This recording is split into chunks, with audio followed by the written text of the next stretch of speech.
Should you raise your training rates? And if so, how do you go about doing it? Those are the two main questions that we're gonna go about answering in this short video because I wanna simplify your life. And for those of you guys who don't know me, my name's Coach Joe Drake. I'm the CEO and founder of the Axiom Fitness Academy. We help hundreds of trainers get certified every year. And I've been training for 16 years. One thing that I've learned from managing hundreds of trainers over time as well as my own mistakes, is that most of us are uncomfortable with the idea of increasing our prices, especially early on in your training career. Later on, when you're 16 years in, like myself, you got no problem charging more money, because the funny thing is, you find out down the road that the more that you charge, right? Listen to this, quote this for a second. The more that you charge, the easier it is to get clients. And that's a weird concept for so many people to get, but especially based on where you might be in the country. Right now, as I'm shooting this video, I'm in South Florida, and there is an element of your pricing automatically dictating how people perceive you. And for someone like myself, being at like a 140, 150 rate, people automatically come in knowing or thinking, wow, this guy must be good. So I say that, don't be afraid of charging more, because not only will it be easier sometimes to get clients, but you also are likely to get more commitment from your people. So everybody wins by you doing this. But as you get busier, this is the concept you got to keep in mind why raising rates is so important, is because as you get busier, as you get better, your time truly is more valuable. You know, consistently, most people aren't going to be able to maintain more than 6 to 8 sessions a day unless you're a workhorse. But you think about that. Okay, so 6 to 8 sessions a day, 5, maybe 6 days a week if you're a real hustler and you're working Saturdays. All right, well, that's going to put a cap on your overall income. And not only like down the road, if you want to build a life and have a family and buy a house and all these other things that we do as adults, then you're going to probably need to have a higher income. And at some rate, you're not going to be able to work more time. So it's the only way to go with your session rates is to go up. But Joe, what if I lose clients? Oh gosh, what if they don't want to train with me? What if that $10 increase scares them away? Good. I'm here to say good. If $10, right, which is to me like, 5 to 10 is like got to be the minimum. I would perceive some of you guys might need like $15, $20 increases if you haven't done it ever. But either way, even if we talk about $5 and $10, if someone is going to leave you, right, think about this for a second. If someone's no longer going to train with you because of a $5 or a $10 per session difference, one of two things is happening. One, they're not a great client for you for the future. Let them go, right? Let them go. It's the idea that if I increase my prices by 10%, I'm okay if 10% of people disappear. That means I'm making the same amount of money and I'm doing less work. That's not a bad thing. That's a good thing. It's going to make space for the right clients for you. So first off, that's in my mind, pardon my language, but like, right? And I say that I love my clients, absolutely love my clients. But along the way, I've made price increases. I can tell you I've never lost anyone because of a price increase. I've lost people because of other reasons, but not because of pricing. But if I did, I'd say, okay, all right, I might not be the best fit for where I'm going in my career and industry. I might need to find somebody else.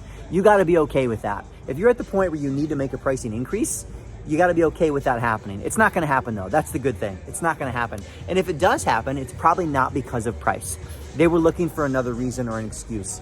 And I say that there's one of two things happening. Either A, they're not the right client for you, or B, you're not delivering. Right? Now that's a great question you should be asking yourself as you go into thinking about increasing prices is, am I delivering massive value? And literally the thing that I go into every week of training with clients thinking about is, what if I charge twice as much? Like, what if Joe Drake started charging $300 an hour? What kind of training would I deliver? And it's just a mindset that's going to help to make sure that you're literally giving clients everything you've got. Because if you want to make price increases, you got to be delivering either A, results, right? Their training session results, delivering on the experience, making sure you have a great relationship with them. There's so many things go into it. But either way, I think one of two things is happening. If you were to lose a client, which you likely won't, very few people ever do. One, they weren't the great client for you for the future. As you continue to grow, they weren't going to stick around anyhow. So this is a good opportunity. It's a good opportunity to bring someone else great into your roster who's going to be a better fit at a higher price point. All right. So everybody wins there, right? You get a more committed client, you get to make more money. Someone else new gets to work with you. Awesome. Or B, right? The second option, you're just not that great, or you're not given as much as you could. And I think that's a great thing. And it's one of the reasons I believe in the pricing increase as well, is like, hey, it forces you every single year to make sure I am leveling up for clients. I'm delivering more value and I'm getting better. If you're not okay with that, hey, we're probably not the same, right? The idea of just being complacent and staying the same forever, charging, even if you get to $90, $100 an hour for the next 10, 15 years, it's not gonna fit because life is gonna change over time. All right, cool. So we've established the fact, I got a loud truck back here, of course, whatever. Established the fact that the pricing increases are important. The second piece is like, how do I do it, Joe? Okay, cool, I know I need to do it. I've been thinking about it for the last year or two, but how do I implement it? I don't think there's a wrong way to do it unless you're a bad communicator or you communicate last minute. Easy thing to keep in mind, just communicate. Think about this, communicate 60 days, 30 to 60 days ahead of time. I've actually done less. I've done 2-week price increases where after 2 weeks, I made it happen because the communication was still good. I think as long as you communicate ahead of time and you keep it brief but appropriate, that no one's gonna question it. People are going to understand. The reality is if you have a great book of personal training clientele, many of them are also probably business owners, entrepreneurs. Like, they get it. They get the fact that this is a business for you and you have to make a life doing it. So I think communicate, 30 to 60 days out. I think there's a couple ways you can go with this. If you are coming into the end of the year or whenever you do it, right? I like to implement price changes actually in like February, March, just based upon not being around the holidays, but I don't think there's a right or a wrong. If you do it the right way, you can also use this as a little cash influx into your business, meaning that, all right, cool, hey, here's what I'm gonna do, because everyone's all about, and you should be about taking care of your current clientele.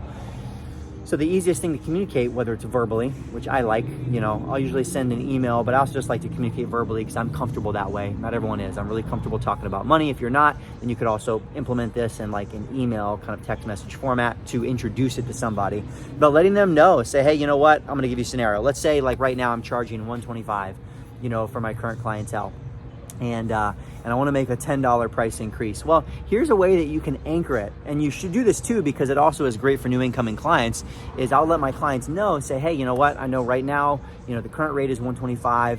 Here coming into February, I just want to let you know early that for new clients coming in, my new training rates are going to be $150. So I'm going to make a $25 increase.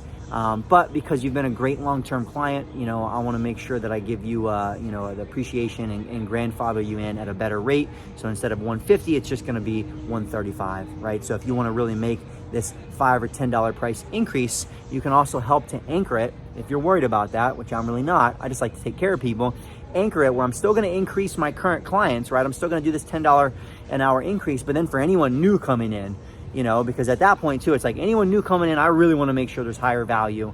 So rather than just saying, I'm only going to make a $10 increase for everybody, it's like, hey, I'm going to make a $10 increase for my current clientele. And then for anyone else coming in, here's this $25, $30 jump. Don't be afraid to make those jumps because again, your time is more valuable. And if you have very limited additional training slots, then don't be afraid to, increase your prices. That's a great way to do it over time.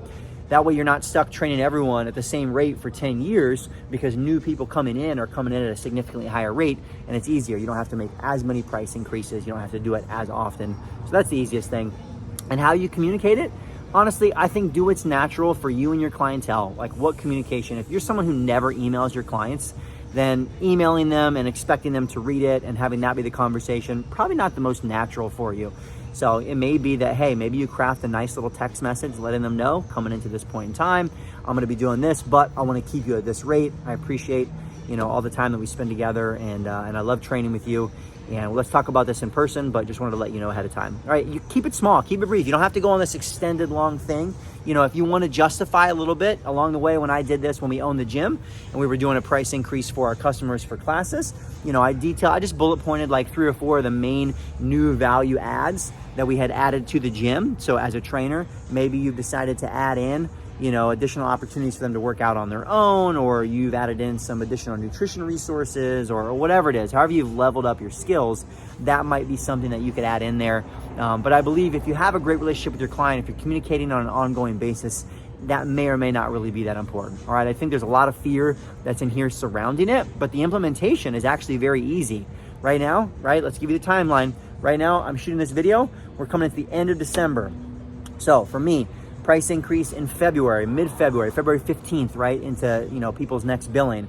So what I'm gonna do is coming into January, mid-January, boom, I'm gonna send out that text message, right? I'm gonna send it to all my clients coming into Sunday. And then that week, I'm gonna talk to them all in person and make sure that it's a comfortable conversation and just confirm that everything is good, because in their next billing cycle, I'm just gonna automatically change it. All right, for me, I do all automatic billing, so it's very easy. I go in, I change the pricing, and now as they bill through the next time, it's gonna come through at a different rate. If you charge differently, you may need to go about it different as well, but communicating that ahead of time. And if you want, I'm not gonna do this because I don't need the cash influx right now, but at points in time where I needed or wanted more of a cash influx, you could also offer to your clients, say, hey, if you'd like to, you can also buy up to 30 sessions or whatever you decide it is at the current rate, right? So if you wanna save a little money, you know we're gonna be training throughout next year, you as a trainer want a little bulk of cash coming into the beginning of the year. Maybe you got a new project going on. Maybe you're short on cash after the holidays. Maybe you didn't plan financially that well this year, whatever it might be. That could be an opportunity to bring in 10, 15 plus grand, you know, if you are busy as it is right now, by allowing people to purchase a little bulk of sessions, which I don't usually like to do, but you could do, to get some of that money up front. Now, obviously you got to financially plan that out because you're going to be training those sessions for the next couple of months. And so if you are a busy trainer, right, if you don't have a ton of space in your schedule, for me, I'm not worried about losing anybody. I'd rather have the larger amount on a monthly basis versus the cash up front. But if I was trying to do something else, if I was trying to roll back into opening a facility or something like that, and I wanted the cash, then I would do that. I would say, hey, here's gonna be the increase, but if you wanna purchase this many sessions up front, boom, you can do it now at your current rate and save some money. So hopefully this is helpful and just kind of pushing you guys over the edge. I don't think this needs to be a complicated process, but I think you know, you'll listen to most great coaching programs out there, most trainers who've been doing it for a long time, or those who've managed and worked with other coaches and trainers, and you should be making some price increases. I'm okay. For me, if you don't do it every year, every 2 years, right? Minimum every 3 years. Because some people like different psychology. You know, some coaches I've worked with in the past are like, hey, I just increased my rates $2.50 to $5 every year. I don't like that little piece. I'd rather wait 2 years and make it 10, 15, you know, to show it's like, hey, we haven't increased prices in a little while. You know, this is justified. Obviously, you know, they love our training. They're not going to want to go anywhere else.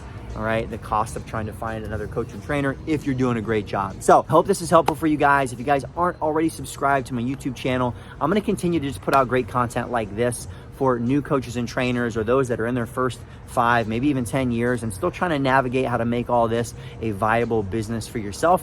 And a lot of it's just sharing the lessons that I've learned along the way, and even sharing some of the things that I'm doing, like this upcoming price increase in February. Let's get after it.